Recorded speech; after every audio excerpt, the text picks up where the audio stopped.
Shalom untuk kita semua. Perkenalkan, nama lengkap saya Paulus Kulabora, kelas B semester 7, reguler sore.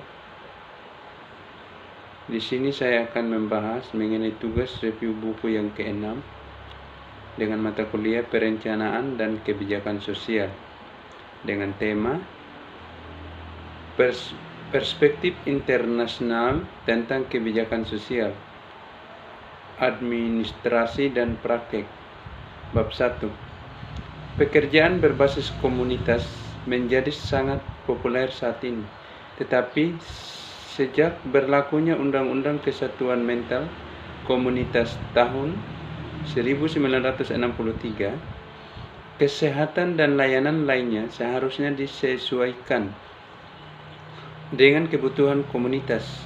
Norma dan definisi lokal penting dan harus dikonsultasikan saat merencanakan intervensi.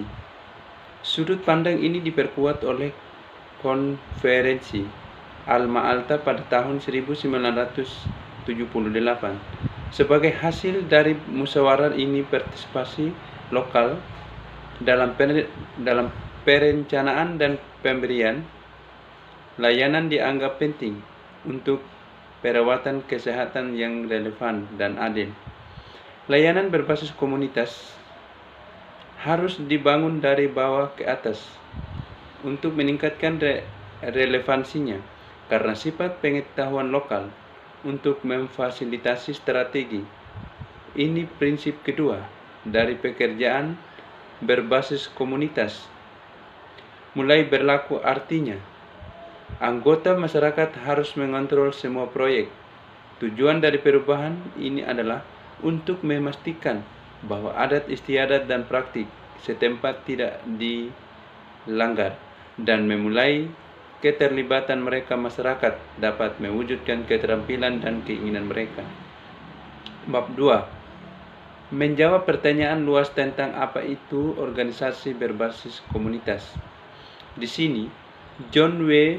Murphy menjelaskan bagaimana fokus pekerjaan berbasis komunitas adalah pengetahuan lokal dan keadilan komunitas atas proyek kesehatan untuk memberikan layanan sesuai dengan prinsip-prinsip ini.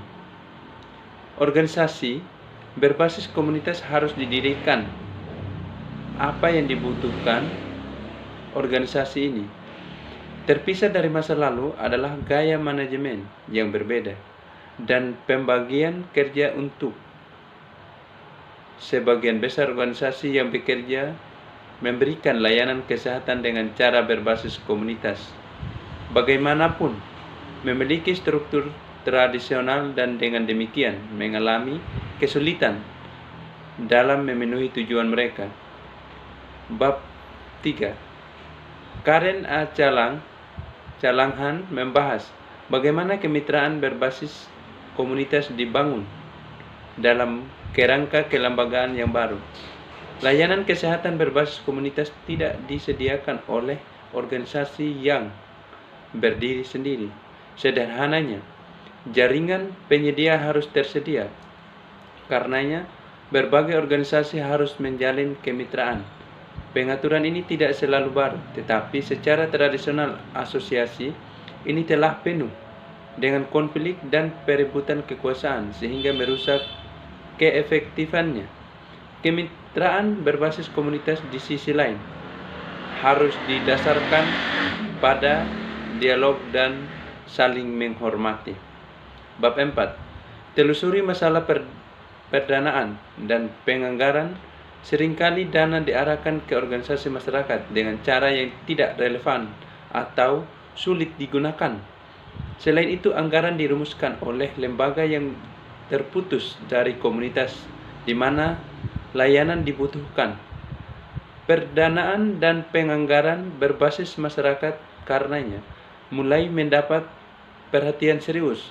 Oleh karena itu, masyarakat diberi keleluasan dalam beberapa kasus untuk menetapkan anggaran dan strategi pengeluaran bersama dengan mengidentifikasi dan mencari sumber dana yang secara etis konsisten dengan prioritas dan keinginan tersebut.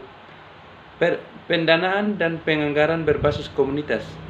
Dengan cara ini sangat penting untuk mendukung intervensi dengan cara yang peka terhadap komunitas.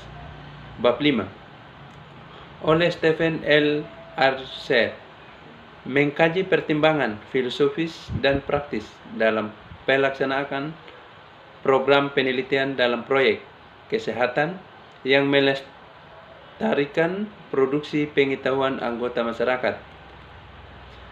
Bab ke-6. Berfokus pada pelatihan petugas kesehatan berbasis komunitas dari perspektif organisasi partisipatif. Tashina Fafuris berpendapat bahwa praktisi kesehatan menerima banyak pelatihan sebelum dan sesudah mereka memasuki lapangan. Namun seringkali pendidikan ini sebagian besar bersifat pragmatis, yaitu berfokus pada bagaimana melakukan asesmen kebutuhan, mengevaluasi intervensi atau menerapkan standar akreditasi. Tentu saja tugas-tugas ini penting, namun pendidikan ini tidak serta-merta dimulai dengan filosofi yang menopang kerja berbasis komunitas. Ketika diawali dengan prinsip bahwa pengetahuan komunitas itu penting, pelatihan harus dimulai tentang bagaimana memasuki dunia yang dibangun oleh anggota komunitas. Oleh karena itu, setiap tugas harus dianggap sebagai cara untuk melibatkan komunitas, bukan sekedar mengumpulkan data atau melakukan observasi. Pengetahuan yang valid, komunitas dan norma, misalnya, harus dipikirkan kembali dalam proses pelatihan untuk menghasilkan orang yang dapat bekerja secara efektif dan intervensi berbasis komunitas. Pergeseran orientasi ini sering kali tidak menjadi inti dari pelatihan. Bab 7. Melanjutkan diskusi mengenai pelatihan pekerjaan kesehatan dengan menguraikan dimensi-dimensi kunci dari pengembangan kurikulum berbasis komunitas untuk pelatihan pekerja kesehatan. Bab sebelumnya membahas penggunaan petugas kesehatan berbasis komunitas dalam intervensi dan pentingnya mengintegrasikan ahli lokal ke dalam perencanaan. Dalam bab ini, mereka berbagi pengalaman mengembangkan kurikulum pelatihan untuk negara bagian Ohio dengan adanya aturan baru tentang sertifikasi di berbagai wilayah di Amerika Serikat dan internasional.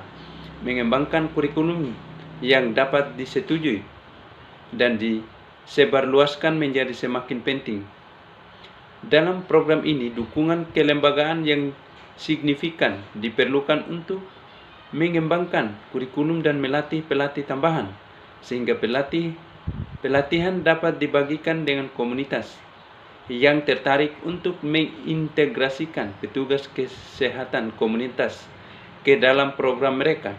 Tujuan bab ini adalah memaparkan tantangan yang dihadapi dalam membuat kurikulum pelatihan bersertifikat dan potensi upaya pengembangan kurikulum di masa depan. Bab 8. Pendekatan studi kasus digunakan untuk mengeksplorasi bagaimana rumah sakit mengembangkan kemitraan baru dan tantangan yang mereka hadapi. Dalam membina hubungan dengan komunitas di mana mereka berada, strategi potensial akan disarankan untuk meningkatkan komunikasi antara pegawai rumah sakit dan anggota masyarakat dalam perencanaan proyek berbasis masyarakat. Sebuah cara utama. Bab 9. Sebuah cara utama lembaga mendapatkan legitimasi dan kemampuan untuk membimbing perilaku manusia adalah melalui klaim netralitas nilai dan objektivitas.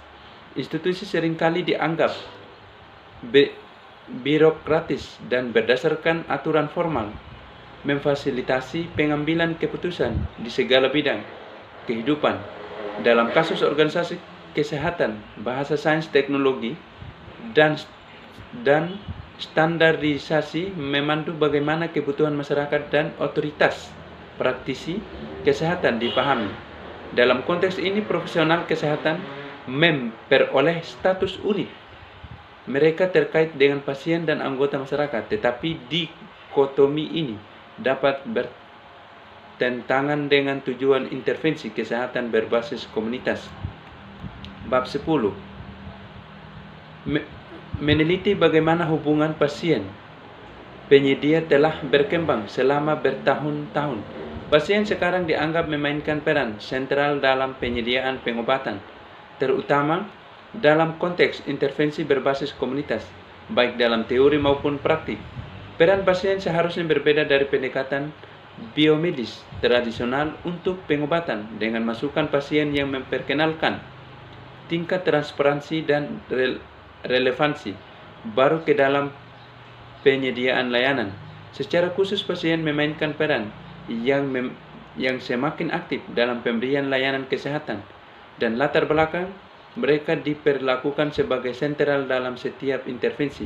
Singkatnya, bentuk baru partisipasi antara pasien dan penyedia adalah kunci intervensi yang mengklaim berpusat pada pasien dan berbasis komunitas. Namun sistem perawatan kesehatan saat ini tidak mempromosikan partisipasi seperti itu, dan ada hambatan untuk melibatkan pasien dalam perawatan mereka sendiri. Bab 11. Fokus pada sistem perawatan kesehatan, secara khusus menyoroti sifat perdebatan tentang perawatan universal. Yang penting bagi penulis bukanlah argumen yang diluncurkan itu sendiri, melainkan bagaimana polemik digunakan untuk merasionalisasi visi perawatan kesehatan tertentu, bagaimana masyarakat disajikan dan dibayangkan dalam kaitannya dengan status pekerjaan mereka, misalnya, adalah sentral, di mana argumen terkait dengan perawatan kesehatan universal ditempa dan hambatan didirikan. Bab 12. Fokusnya adalah bagaimana institusi perawatan kesehatan berbasis komunitas menata kembali operasi dasar perawatan kesehatan, karena model berbasis komunitas memahami pengetahuan yang akan diproduksi secara lokal. Operasi dasar mengidentifikasi dan mengeksplorasi kebutuhan kesehatan berubah, serta cara pendekatan pengobatan. Secara khusus, pasien dan komunitas tidak menginternalisasi arahan para profesional, melainkan secara kolektif melegitimasi inisiatif kesehatan dan mengarahkan proses penyembuhan komunitas. Sederhananya, model yang sama sekali baru diusulkan untuk mengidentifikasi penyakit, merumuskan intervensi, mendefinisikan kesehatan, dan mengevaluasi hasil. Kesimpulan, paradigma yang telah beroperasi dalam perawatan kesehatan sedang berubah. Orang-orang dan komunitas yang dulunya terpinggirkan dalam proses ini bergerak ke tengah untuk memparafrasekan pendukung gerakan ini. Orang-orang lokal menjadi ahlinya. Namun aspek yang terabaikan dari proses ini adalah lembaga tempat layanan diberikan. Agar pergeseran ini selesai, organisasi-organisasi ini harus menanggapi dengan cara konsisten dengan filosofi berbasis komunitas tentang penelitian dan intervensi pengobatan. Namun lembaga dapat menolak perubahan jika dianggap otonom. Ketika disusun dengan cara ini, organisasi-organisasi ini mengintimidasi dan mungkin melanggar upaya lokal untuk membuat proyek kesehatan relevan dan efektif. Namun dalam konteks realis, sikap keras kepala ini dianggap sebagai aset untuk menjaga tradisi dan ketertiban. Sekian dan terima kasih. Tuhan memberkati kita semua.